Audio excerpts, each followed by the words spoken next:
সফল হায়াত প্রাপ্ত হবে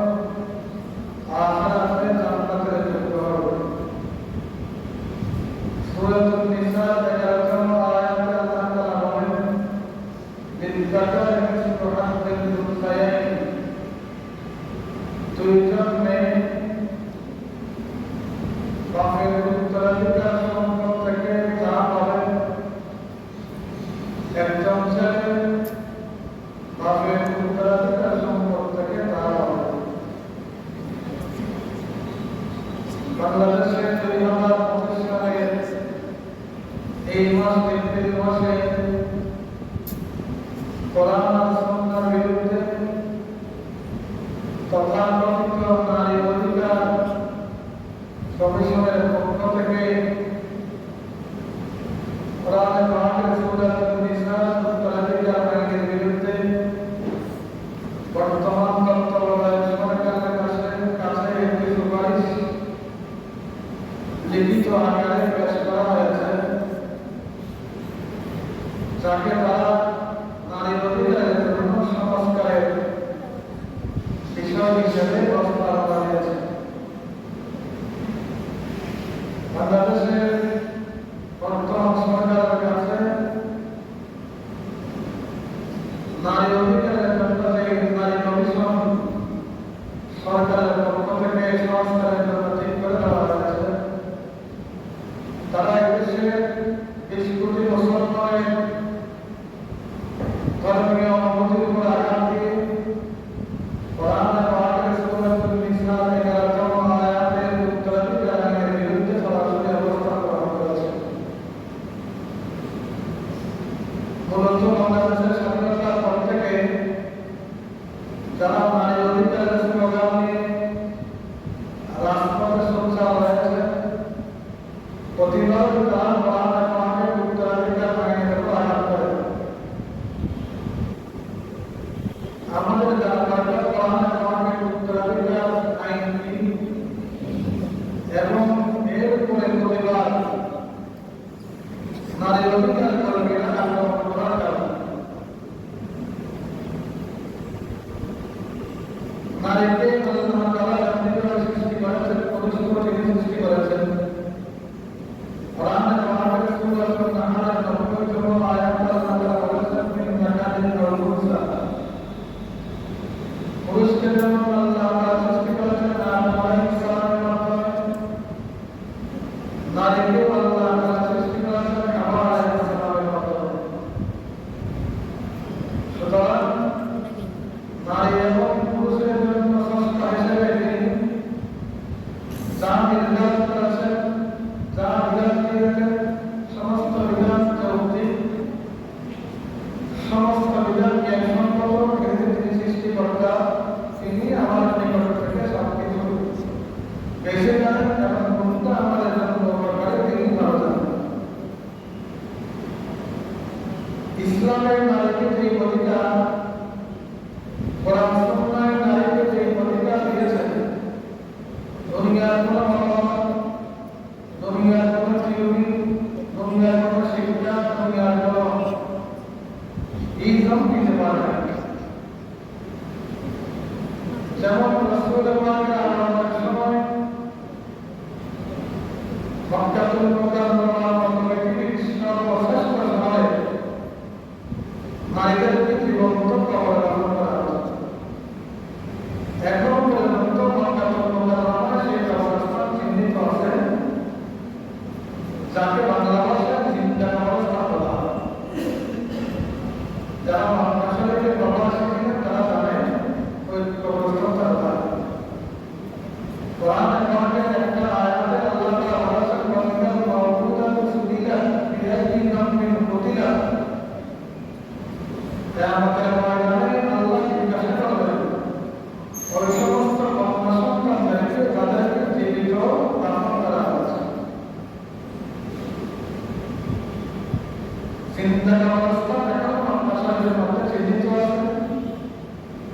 নারী সমাজের বেঁচে থাকার অধিকার ছিল না।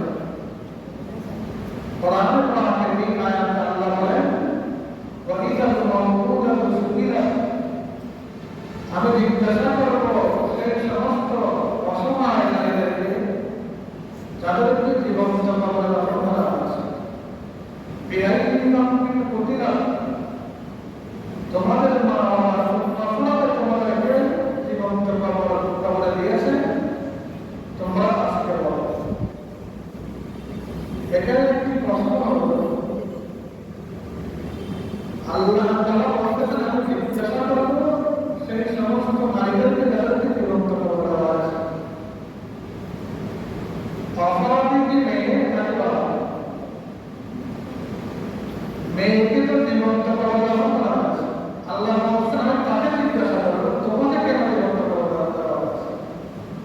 অথচ অপরাধী তো মেয়ে নয়, সেই বাবা সেই নারী জীবন্ত ওই মেয়েটিকে করে দেওয়া সে করে। তাহলে আল্লাহ কেন মেয়েকে জিজ্ঞাসা করবেন? মুফাসসিরিন যারা লিখেছেন এই মামলা অত্যন্ত ভয়াবহ। যেই ব্যক্তি এই অপরাধ করেছেন, যেই বাবা নিজের কন্যা সন্তানকে জীবন্ত মাটি চাপা গ্রহণ করেছে, এই অপরাধ আল্লাহর কাছে অত্যন্ত ভয়াবহ। আল্লাহ এত রাগান্বিত হবেন, রাগে সেই অপরাধের সাথে কথাও বলবেন না। এই অপরাধ অত্যন্ত গুরুতর। সে যেন অপরাধীকে জিজ্ঞাসা না করে, যে মেয়েকে বেঁচে থাকার অধিকার থেকে তার অধিকার খর্ব করা হয়েছে তাকে জিজ্ঞাসা করা হবে, তখন অপরাধীকে উত্তেজিত করার জন্য, অপরাধকে অত্যন্ত ভয়াবহ গুরুতর এই কথাটি বোঝানোর জন্য আল্লাহ অপরাধীকে জিজ্ঞাসা করবেন না, বাবাকে জিজ্ঞাসা না করে এই মেয়েকে জীবন্ত করা দেওয়া হয় তাকে জিজ্ঞাসা করবেন। কারণ আল্লাহর কাছে অপরাধ অপরাধ। তাহলে কি বোঝা গেল? ইসলাম আগমনের আগে মেয়েকে বেঁচে থাকার অধিকার থেকেও বঞ্চিত করা হয়েছে। ইসলাম আসার পরে রাসূল কি বললেন?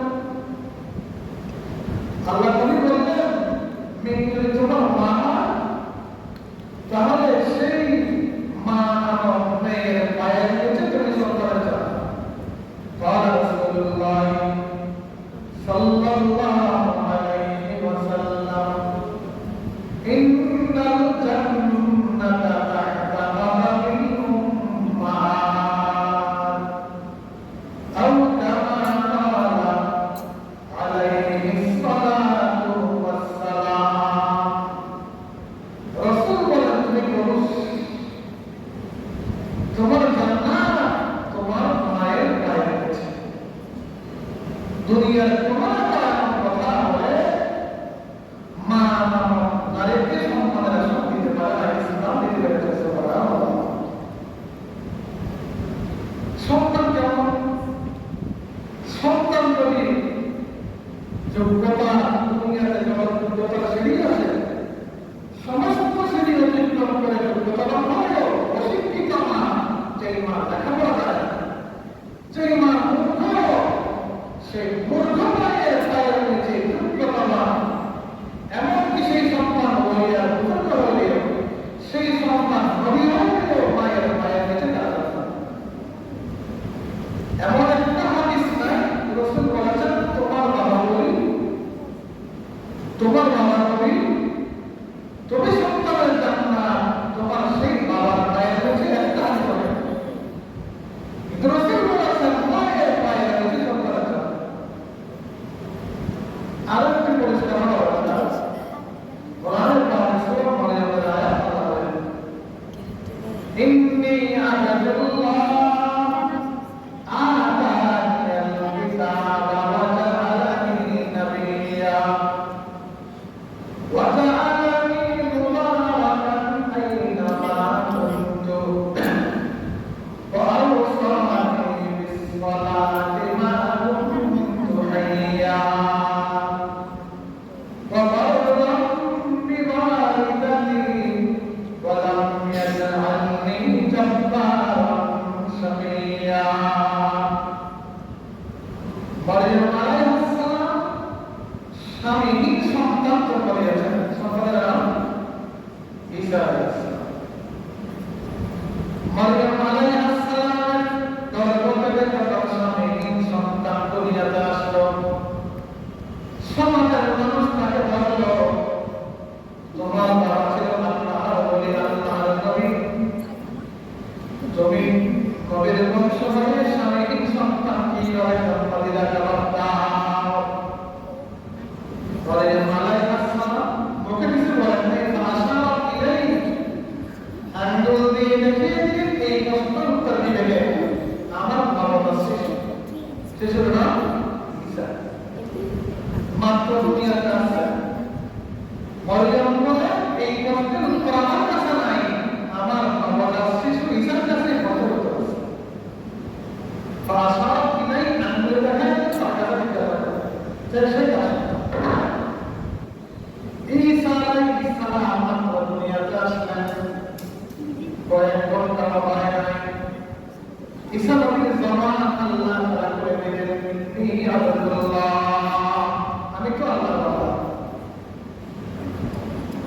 ইন্নী আব্দুল্লাহ আতানিয়াল কিতাব, আল্লাহ আমাকে একটা কিতাব দিয়েছেন, কিতাবের নাম ইনজিল। এরপরে বলেন ওয়াসানি বিসসালাতি মা দুমতু হাইয়া, আল্লাহ আমাকে নির্দেশ করেছেন যতদিন দুনিয়াতে থাকবো নামাজ আদায় করতে হবে।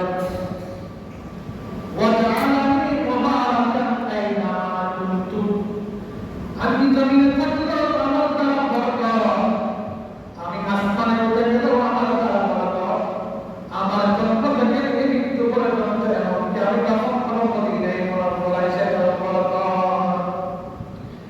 এরপরে বলে বাবালাম বিমানাতি, আল্লাহ আমাকে আরো নির্দেশ দিয়েছেন যেন আমি সত্য ব্যবহার করি আমার জন্ম দুঃখী মা মরিয়ম আলাইহিস সালামের সাথে। সুবহানাল্লাহ। কি বোঝা গেল?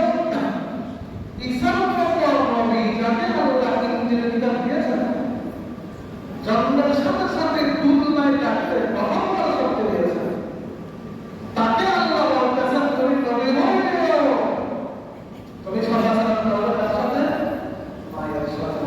কি বোঝা গেল? সন্তান নবী হয়ে যাও, সন্তান ওলি হয়ে যাও, সন্তান সমস্ত যোগ্যতায় পূর্ণ হয়ে মাকে সম্মান করা ছাড়া, মায়ের সদাচরণ ছাড়া, মায়ের হেল্প ছাড়া সেই সন্তানের জন্য জান্নাত নাই। তাহলে ইসলাম নারীকে মা হিসেবে এই সন্তান দিয়েছে, দুনিয়ার কেউ দিতে পারে না। রাসূল বলেন সেই নারীদের তোমার মেয়েরা আল্লাহর নবীর ঘোষণা করলো যে বাবা তিনটা কন্যা সন্তান জন্ম দিল, তাদেরকে সুশিক্ষায় শিক্ষিত করলো, দিন শিক্ষা দিল, সময় বলে উত্তম পাত্রের কাছে বিয়ে দিল। কিয়ামতের ময়দানে সেই তিন কন্যা সন্তান আল্লাহ বলেন সেই বাবাকে জাহান্নাম থেকে জান্নাতে নিয়ে যাওয়ার জন্য মাধ্যম হয়ে যাবে। সুবহানাল্লাহ। রাসূল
সরকারের কাছে ওলামায়ে কেরামের পক্ষ থেকে আগামী মাসের ৩ তারিখ পর্যন্ত আলটিমেটাম দেওয়া হয়েছে। ৩ তারিখের মধ্যে এই নারী কমিশনকে সম্পূর্ণভাবে বাতিল করে সরকারের কাছে কোরআনের বিরুদ্ধে উত্তরাধিকার আইনে যে সুপারিশ দিয়েছে তারা বাতিল ঘোষণা করতে হবে।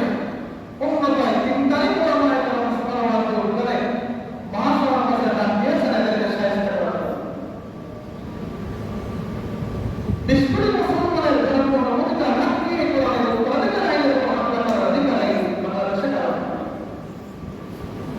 কোরআন তার স্পষ্ট ভাষায় ঘোষণা করেছে নারীকে যখন আল্লাহ সৃষ্টি করেছেন পুরুষকে আল্লাহ সৃষ্টি করেছেন পরকালে পুরুষকে আল্লাহ এই জান্নাত পুরস্কার দেবেন নারীকে একই জান্নাত পুরস্কার দেবেন। হ্যাঁ, দুনিয়াতে নারীর দায়িত্ব আলাদা, পুরুষের দায়িত্ব আলাদা। দায়িত্ব আলাদা কেন? নারীর যোগ্যতা আলাদা, পুরুষের যোগ্যতা আলাদা। সেই কারণে কর্ম আলাদা, কর্মস্থল আলাদা। যেমন দেখুন, একজন পুরুষ কঠিন পরিশ্রম করার জন্য ঘরের বাহিরে যাবে, সামনে যাবে, অধিনায়ক যাবে, প্রয়োজনে প্রবাসে যাবে। কঠিন উপার্জন পরিশ্রম করার জন্য দায়িত্ব আল্লাহ নারীকে দিয়েছেন না পুরুষকে দিয়েছেন? কেন পুরুষকে দিয়েছেন? কঠিন পরিশ্রম করার মতো যোগ্যতা নারীর কাছে নাই। উপার্জনে কঠিন পরিশ্রম করার শারীরিক সক্ষমতা নারীর কাছে নাই। পুরুষ বিদেশে মাঠে গিয়ে কঠিন পরিশ্রম করার যোগ্যতা শারীরিকভাবে আল্লাহ পুরুষকে দিয়েছেন। সেই কারণে পুরুষের দায়িত্ব ঘরের বাইরে, নারীর দায়িত্ব ঘরের ভিতরে। উপার্জনে কঠিন পরিশ্রম করার দায়িত্ব যেহেতু নারীর কাছে নাই, সে কারণে ইসলামের নারী শ্রম নিষিদ্ধ। ইসলামের নারী শ্রম নিষিদ্ধ। নারীকে লালন পালন করার জন্য বান্না কাটলে, পায়রা কাটলে, সাপটা কাটলে সরকারকে তাকে বাধা দিয়ে মৃত্যু পর্যন্ত লালন পালন করা ইসলামের বিধান।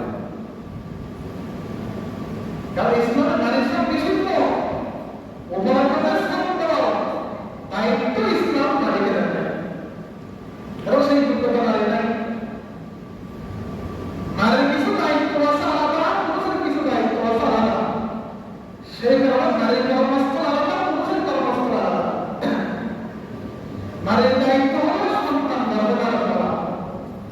নারীর দায়িত্ব হলো সন্তান ভবিষ্যতে বড় কষ্ট করা। নারীর দায়িত্ব হলো সন্তানকে 2-2.5 বছর বুকের দুধ দেওয়া। নারীর দায়িত্ব হলো সন্তানকে লালন পালন করে বড় করা। বলেন তো, দুনিয়ার কোন দায়িত্ব আল্লাহ এই দায়িত্বগুলি পুরুষকে দিয়েছেন? দুনিয়ার কোন পুরুষকে আল্লাহ সন্তান গর্ভধারণ করার দায়িত্ব দিয়েছেন? সেই যোগ্যতা পুরুষের আছে? দুনিয়ার কোন পুরুষ ইচ্ছা করলে সন্তান প্রতিষ্ঠা করতে পারবে?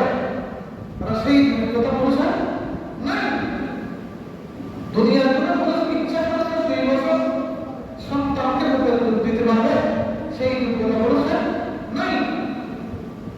কারণ সেই যোগ্যতা আল্লাহ পুরুষকে দেন নাই। তাহলে পুরুষের যোগ্যতা আলাদা, নারীর যোগ্যতা আলাদা। সেই কারণে পুরুষের কর্মস্থল আলাদা, নারীর কর্মস্থল আলাদা। আচ্ছা বলেন তো, নারীকে আল্লাহ এই দায়িত্ব দিয়েছেন সন্তান গর্ভে দেওয়া, সন্তান ভূমিষ্ঠ করা, সন্তানকে উপরে দুধ দেওয়া, সন্তান লালন পালন করা। এর জন্য অফিস পালা বা গর্বালা, এর জন্য গাড়ির ড্রাইভারে বলা বা গর্বালা। সেই কারণে যেহেতু নারীকে আল্লাহ এই যোগ্যতা দিয়েছেন, সেই যোগ্যতা পুরুষকে দেন নাই। সে কারণে নারীকে আল্লাহ এই দায়িত্ব দিয়েছেন, সেই যোগ্যতা সেখানে পুরুষের নাই। সেই কারণে নারীর কর্মস্থল অফিস নয়, নারীর কর্মস্থল সংসার ভবন নয়, নারীর কর্মস্থল গাড়ির ড্রাইভিং নয়, নারীর কর্মস্থল রাজপথ নয়, নারীর কর্মস্থল ঘর। আল্লাহ বলেন, ওয়াকারনা ফী বুয়ুতিকুন্না ওয়ালা তাবাররাজনা তাবাররুজাল জাহিলিয়াতিল উলা। মানে তোমাদের কর্মস্থল বসবাসের ঘর। নারী তোমার কর্মস্থল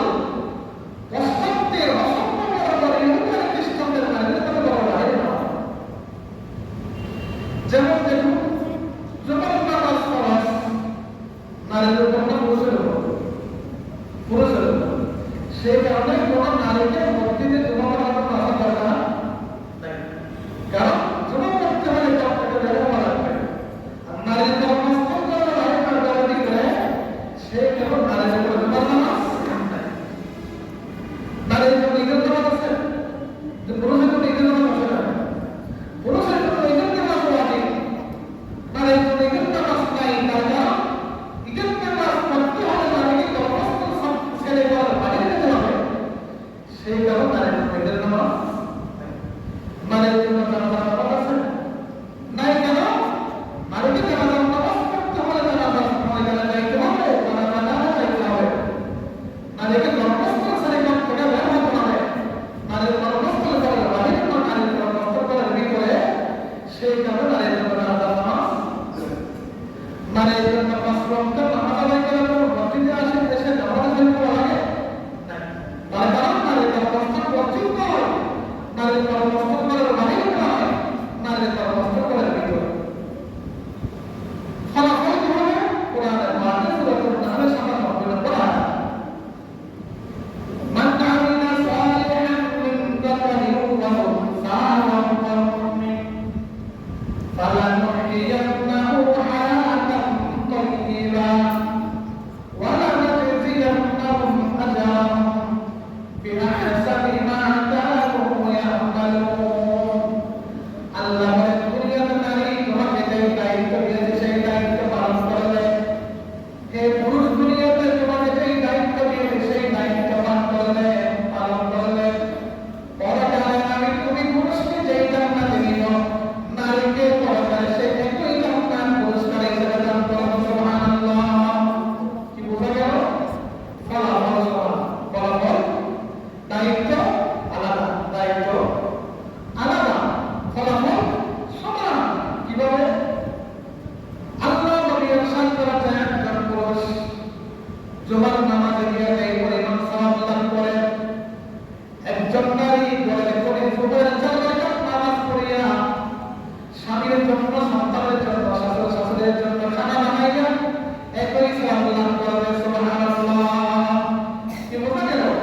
দায়িত্ব সমান না ফলাফল সমান? ফলাফল সমান, দায়িত্ব ভিন্ন।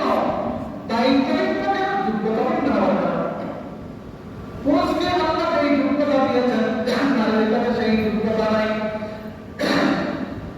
জুমার নামাজ আদায় করা এখন কথার রোদের মধ্যে রোদে শুকাইয়া পানিতে ভিজিয়া দূর দূরান্ত সফর করিয়া পায়ে হাঁটিয়া মসজিদে যাওয়া একটা পুরুষের জন্য রিস্ক নয়। কিন্তু একজন দুর্বল নারী হাঁটতে পারে না, কখনো রোদের তাপ গরম সহ্য করতে পারে না, দীর্ঘ পথ পাড়ি দেওয়ার সহ্য করতে পারে না, সেই যদি করে 4 রাকাত ফরজ নামাজ আদায় করে, পুরুষ জুমার জন্য মসজিদে আসিয়া যে পরিমাণ সওয়াব লাভ করবে, নারী তার করে জোহরের নামাজ আদায় করিয়া সেই পরিমাণ সওয়াব লাভ করবে। সুবহানাল্লাহ। নারীর জন্য 5 ওয়াক্ত নামাজ জামাতে আসতে হয় না, নারীর জন্য ঈদের জামাতে শরীক হতে হয় না, জানাজার নামাজে আসা লাগে না। পুরুষ জানাজায় আসিয়া যে সওয়াব লাভ করবে, ঈদগাহে আসিয়া যে সওয়াব লাভ করবে, 5 ওয়াক্তের নামাজ জুমার মসজিদে আদায় করিয়া ইমামের পিছনে নামাজ জামাতের সহিত আদায় করিয়া যে সওয়াব লাভ করবে। রাসূল বলেন, নারী তার উপরে খুলে বসিয়া নামাজ আদায় করলে, অসুস্থতার কারণে নামাজ না পড়লেও, স্বামীর জন্য খানা বানাইলে, পর সংসার করলে, সন্তানের সেবা যত্ন করলে, শাশুড় শাশুড়ির জন্য খেদমত করলে, আল্লাহ স্ত্রীকে ঘরের মধ্যে সেই সওয়াব দিবে। সুবহানাল্লাহ। কি বোঝা গেল? ফলাফলের ব্যবধান নাই, ফলাফল সমান, দায়িত্বের ব্যবধান, দায়িত্ব আলাদা, যোগ্যতা আলাদা। আল্লাহ নবী ইরশাদ করেছেন, পুরুষ কঠিন পরিশ্রম করে মাঠে ময়দানে কাজ করে পরিশ্রম থেকে দান করিয়া জাকাতের নামের সওয়াব পায়, সাদাকার নামের সওয়াব পায়। আর নারী তাকে যেহেতু উপরে পরিশ্রম করে, খাম ফেলে, বাইরে গিয়ে টাকা ইনকাম করার ব্যবস্থা নাই, সে দান করে টাকা পাবে কোথায়? সেই নারী নিজের সন্তানকে বুকের দুধ দিয়া স্বামীর জাকাতে তাদের সওয়াব লাভ করবে। সুবহানাল্লাহ। কি বোঝা গেল? ফলাফল সমান। নারী দুনিয়াতে তার যে দায়িত্ব আল্লাহ প্রদত্ত সেটা আদায় করলে, পুরুষ যে দায়িত্ব আদায় করলে, আল্লাহর নিকট যে পরিমাণ ফলাফল পাবে, নারী তাদের কোনায় বসে তার দায়িত্ব আদায় করলে আল্লাহর কাছে একই ফলাফল প্রাপ্ত হবে। সুবহানাল্লাহ। মান আমিলা সালিহান মিন যাকারিন ওয়া উনসা ওয়া হুয়া মুমিন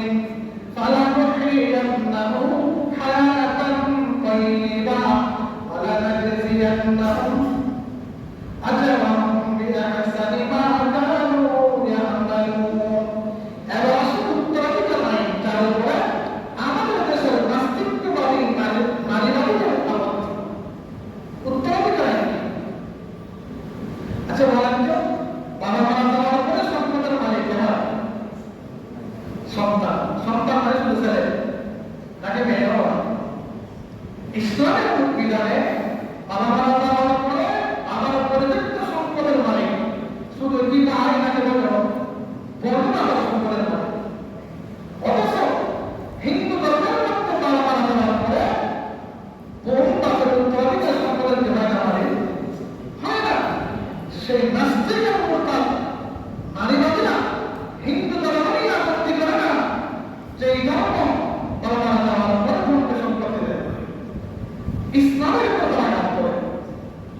আচ্ছা, ইসলামের বিধান কি বলেন তো? তালা মারা দেওয়ার পরে ভাই যে এই পরিমাণ বাপের সম্পদ পায়, বোন কি বাপের সম্পদ থেকে ভাইয়ের সমান পায় নাকি অর্ধেক পায়? অর্ধেক পায়। সূরাতুন নিসা 11 নম্বর আয়াত, ওয়ালিযাকারি মিসলু হাযিল উনসায়াইন। আল্লাহ বলেন দুই বোন বাপের সম্পদ থেকে যে পরিমাণ পায়, একজন ভাই বাপের সম্পদ থেকে সেই পরিমাণ পায়। তার মানে ভাই পাবে বাপের সম্পদ থেকে ডাবল, বোন পাবে বাপের সম্পদ থেকে সিঙ্গেল। এখানে নারীদের মাথা খারাপ। ইসলাম কেন এই জায়গায় সমান অধিকার না দিয়া কেন ব্যবহার করে? একটা উদাহরণ দিতে বলবেন, সন্তানকে স্কুলে দিয়েছেন, বার্ষিক পরীক্ষার পরে ফলাফল যখন আসলো, বাবা জিজ্ঞাসা করে তুমি স্কুলের মধ্যে কত নম্বরে পাস করেছো? সন্তান বলে আমি 1 নম্বরে পাস করেছি। বাবা বলে সর্বনাশ, পাশের সন্তান সেও তোমার সাথে স্কুলে যায়, সে পাস করেছে 10 নম্বরে আর তুমি পাস করলে 1 নম্বরে। আচ্ছা বলেন তো, স্কুলের বার্ষিক পরীক্ষায় পাশের নাম্বার 10 বেশি না 1 বেশি? বলেন 10 বেশি না 1 বেশি? আর এই মোটা বাক্যে গুণা থাকে। ঠিক সেইভাবে বাবা দুই সন্তান, একজনের বয়স 4 বছর আর একজনের বয়স 20 বছর, বাজার থেকে আসার সময় 3টা আপেল নিয়ে আসে। বড় সন্তান যেহেতু 20 বছর, তাকে দিলে 2টা আপেল, আর ছোট সন্তান যেহেতু 4 বছর, তাকে দিল 1টা আপেল। মা যখন একটু জিজ্ঞাসা করলো ব্যাপারে, ছোট ছেলেকে আমার, বড় ছেলে আমার, তুমি বড় থেকে দেওয়ার সময় 2টা দিলাম, ছোট হওয়ার পর তাকে 1টা দিলাম। আচ্ছা বলেন তো, যে 20 বছর তাকে দিলাম 2টা দিয়েছে, তার যোগ্যতাকে 2টা তার 2টার বেশি? বলেন 20 বছরের যুবক ছেলের জন্য 2টা আপেল কি হয়? তার যোগ্যতার সত্য আমার 4 বছরের ছেলের চাইতে দামটা বেশি বেশি।